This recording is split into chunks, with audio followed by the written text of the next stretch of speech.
Maswerteng tanghali po mga ka-STL. Narito na po ang resulta ng STL Pangasinan para sa araw na to.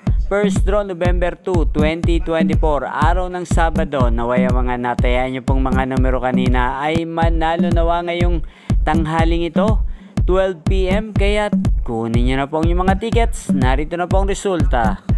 Para po sa STL Pangasinan, first draw result, 12 PM, ang mga numerong nanalo, 6 at 25 in exact order. Sa lahat po ng tumaya kanina para sa first draw ng 6 at 25, congrats po sa inyo, panalo po kayo. Ang resulta ng STL Pangasinan ay napanood nyo po sa channel na to, Roderick Hernandez TV, Lunes hanggang Linggo, tuwing 12 PM, 5 PM at 8:45 PM. Maraming salamat po sa panonood. Huwag pong kalimutang mag-subscribe.